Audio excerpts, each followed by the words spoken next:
महसूस तो आपको भी होता ही होगा कि दिमाग में दूसरों की बातें, पुरानी गलतियां, पीड़ाओं की यादें या फिर भविष्य की काल्पनिक आशंकाओं की आवाजें शोर मचाते रहती हैं, काले कौओं की काम है। इसे मनोविज्ञान में मेंटल ट्रेसपासिंग यानी मानसिक अतिक्रमण कहते हैं। नमस्कार, मैं गजेंद्र। अंतर यात्रा के आज की प्रस्तुति में हम जानेंगे कि कैसे धीरे धीरे करके हमारा मानस पटल कबाड़ घर में बदल जाता है, और यह भी कि अपने मानस पटल को हम साफ सुथरा कैसे करें ताकि ये हमारे खुद के लिए सुरक्षित स्थल हो जाए। चलिए समझते हैं विस्तार से। कल्पना कीजिए कि आप एक शानदार मूवी थिएटर में बैठे हैं, बड़ी स्क्रीन पर पसंदीदा फिल्म चल रही है, पॉपकॉर्न भी है हाथों में, और बगल वाली सीट पर आपकी लव लाइफ यानी आपकी पत्नी भी बैठी हैं। लेकिन वो तो सिर्फ दिखावे के लिए हैं, असल में तो वहां आपके ऑफिस की चिंता बैठी रहती है। आपके मानस पटल पर वैसे ही कांव कांव की शोर मचा रही होती है जैसे मुंडेर पर बैठे काले कौवे। यही है मेंटल ट्रेसपासिंग सिंड्रोम, यानी वो मानसिक अतिक्रमण जहां बिना आपकी अनुमति के दूसरों की चिंताएं, अतीत के पीड़ाएं और भविष्य की कल्पनाएं आपको इंगेज इतनी कर देती हैं कि खुद के लिए समय ही नहीं रहता है। और यही कारण है कि कुछ अधिक नहीं करने के बावजूद भी हम हमेशा थके हारे से महसूस करते हैं। यूनिवर्सिटी ऑफ वर्जीनिया की एक रिसर्च रिपोर्ट बताती है कि लोग अकारण अकेले शांत बैठने के बजाय अपने आप को इलेक्ट्रिक शॉक देना पसंद करते हैं। 1920 में एक लिथुनियाई मनोवैज्ञानिक ब्लूमा जैगार्निक ने एक खोज की।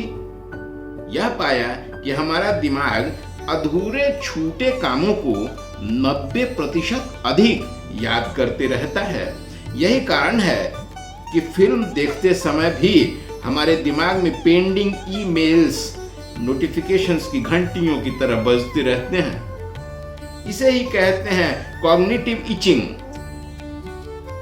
जब तक आप किसी काम को पूरा नहीं कर लेते या भविष्य के लिए कम से कम शेड्यूल नहीं कर देते, आपका दिमाग इसे रैम से बाहर निकालता ही नहीं है। नतीजा, फिल्म तो खत्म हो गई लेकिन थकान वैसी ही रह गई। कैसा लगेगा आपको यदि मैं यह कहूं कि आपका आराम ही आपकी थकान का असली कारण है? यह एक गहरा न्यूरोलॉजिकल पेंच है।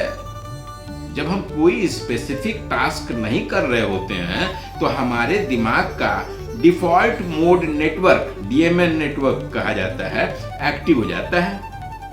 हार्वर्ड यूनिवर्सिटी की एक प्रसिद्ध study a wandering mind is an unhappy mind यह बताती है कि हम अपना 47% वक्त उन चीजों के बारे में सोचते रहने में बिता देते हैं जो वर्तमान में हो ही नहीं रही हैं।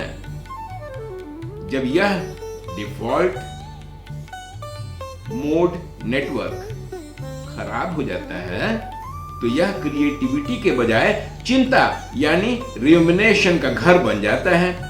जैसे किसी खाली घर में असामाजिक तत्व कब्जा कर लेते हैं ना, वैसे ही आपके खाली समय पर ऑफिस की बेचैनी या पड़ोसी के कंपैरिजन जैसी चीजें कब्जा कर लेती हैं।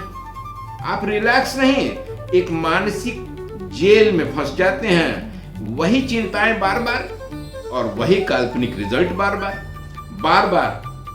यही है कॉग्निटिव लूप। तो क्या हम अपने मन पर फैले इस मकड़े के जाले या कौवों की शोर को शांत कर सकते हैं, निकल सकते हैं बाहर इस मकड़जाल से या कॉग्निटिव लूप से? जी हाँ, आप ही के हाथ में है। 5 स्पष्ट मनोवैज्ञानिक और करने योग्य व्यवहारिक कारगर उपाय बताता हूं, ध्यान दीजिए।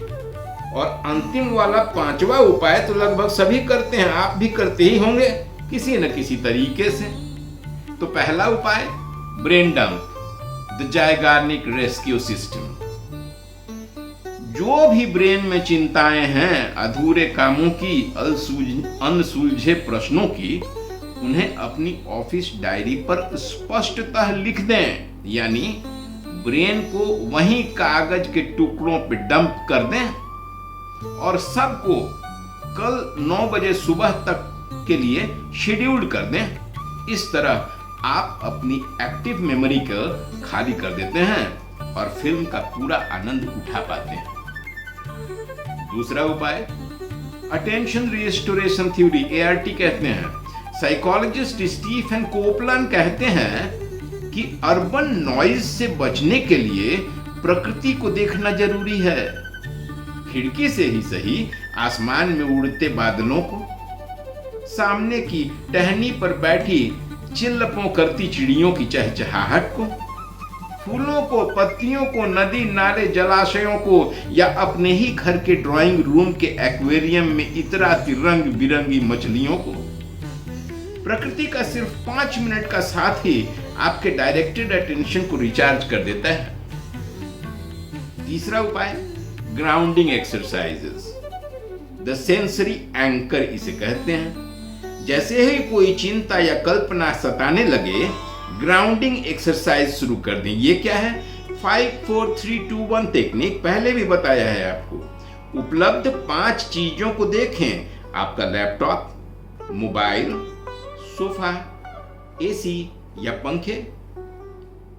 4 चीजों को छुएं, जैसे कुर्सी जिस पर आप बैठे हैं उसके आर्म को, अपने कोट या शर्ट के बटन को, मोबाइल के कीपैड को, या उंगलियों के टिप्स को ही। किसी 3 चीज को सुने, दूर से आती किसी गाड़ी की हॉर्न की आवाज, आपके ही कमरे में चल रही AC या पंखे की घरघराहट, या किचन से आती मिक्सी के चलने की आवाज। 2 चीजों को टेस्ट करें, सामने रखी बोतल का पानी या अपने ही सलाइवा को। और कोई एक चीज गौर से देखें, खिड़की से लटकता पर्दा है। इस तरह आप खुद को कहीं और से खींचकर वर्तमान में बिल्कुल वहां जहां आप हैं खुद के साथ लग खड़ा कर देते हैं और सारी अनर्गल चिंताएं छट जाती हैं। मैं तो यहां अपने साथ। और चौथा उपाय डिजिटल सनसेट, अपने खुद का काम करने जैसे फिल्म देखने, संगीत सुनने या सोने से 30 मिनट पहले मोबाइल, कंप्यूटर, टीवी और सारे डिजिटल्स को कमरे से दूर बगल वाले कमरे में या डाइनिंग टेबल पर रख दें। डिजिटल सनसेट कर दें ताकि मन का सूर्योदय हो सके। और 5वां और अंतिम उपाय ट्रांजिशनल रिचुअल्स रोज करते हैं आप। जब आप ऑफिस से घर लौट के आते हैं, कपड़े चेंज करते हैं ना, हाथ मुंह धोते हैं ना, आंखों पे पानी के छींटे भी मारते हैं, यह ट्रांजिशनल रिचुअल है। इनका मतलब साइकोलॉजिकल बॉर्डर बनाना होता है। आप ऑफिशियल वर्क से लॉग ऑफ हो गए, इसी तरह कर सकते हैं। बॉर्डर बना दीजिए, हाथ मुंह धो लिया, आंखों पानी के छींटे मार लिए, अब हम पूरी तरह से अपने कोट पैंट से बाहर निकल गए हैं अपनी पत्नी, परिवार और घरेलू लाइफ में, जहां ऑफिस वाली चिंता वॉश बेसिन में ही बह चुकी होती है। तो आपकी चेतना कोई पब्लिक पार्क तो है नहीं जहां की तनाव बिना किसी इजाजत के आपके टहलने आ जाया करे जब मन करे तब। यह आपके खुद का मंदिर है। रिलैक्सेशन लग्जरी नहीं होती है, इसलिए अपनी शांति को अतिक्रमण से बचाइए।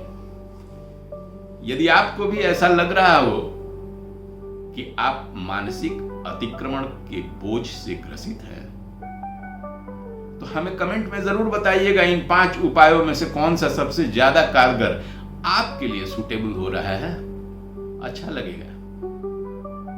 और अपने चिंतित मित्रों को जरूर शेयर कीजिएगा। आज के लिए अंतर यात्रा में इजाजत दीजिए मित्रों।